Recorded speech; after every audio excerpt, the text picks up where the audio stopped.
Good morning, channel chums, and it's another Riverside Chat.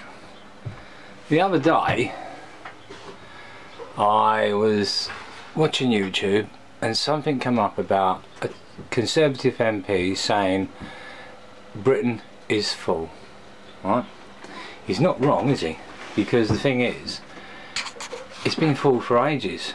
I mean, when I was back in England 16 years ago, I worked for the local council and they were giving permission to these people to build houses, and it didn't occur to them that the more houses they were putting in, the more strain on the infrastructure, i.e. water, emptying bins, doing roads and everything.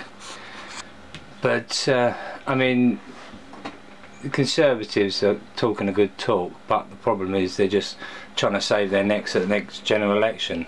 Everybody knows the MPs are full of it. They spill all this really good idea, and that's as far as it goes. But anyway, I mean, the thing is that it's like, you notice it's always the rich people and the middle class people who always going, oh, let them in, you know, you're making them out to be criminals, you know, they're not all criminals. Well, actually, illegal immigrants, right, illegal, that tells you what to know. You've already broken the law by entering the country. And at the end of the day, these rich people and the middle class, they're not the ones that have to worry about it. I mean, they're not the ones who aren't going to be able to get a doctor's appointment because they've probably got private doctors. They haven't got to worry about schools because they're probably well off enough to send their kids to private schools. They haven't got to worry about their kids being raped or stabbed because their children, you know, are not in the position to be, you know, get involved with that.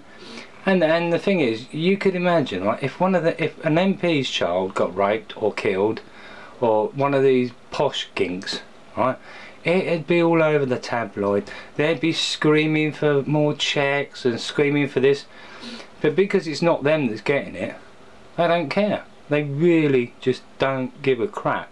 I mean, the likes of Gary Lineker going on, comparing Britain to Nazi Germany is what he did, although he didn't say Nazi, but that's what he meant.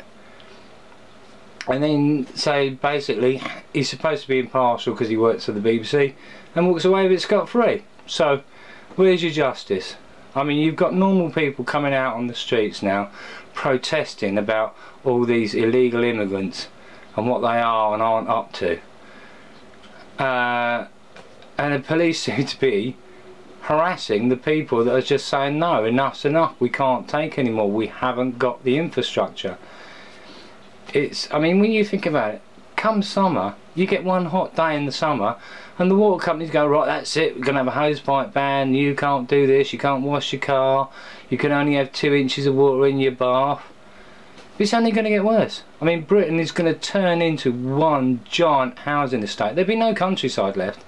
If British people want to see countryside, they'll have to go abroad, because England will be just, England, Scotland, Wales, Northern Ireland will just be one building site, because they just don't allow. I mean, it's always going, oh, let all these people in.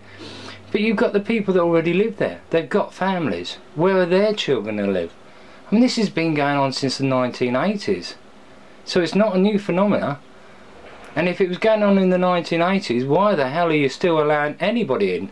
Anybody. You just haven't got the room. Anyway, I've had my minge, and it won't do any good. And no doubt an awful lot of you would disagree with me, but hey ho, there you go. Anyway, from a dull Bulgaria, and in the village of Rosno, it's ciao for now.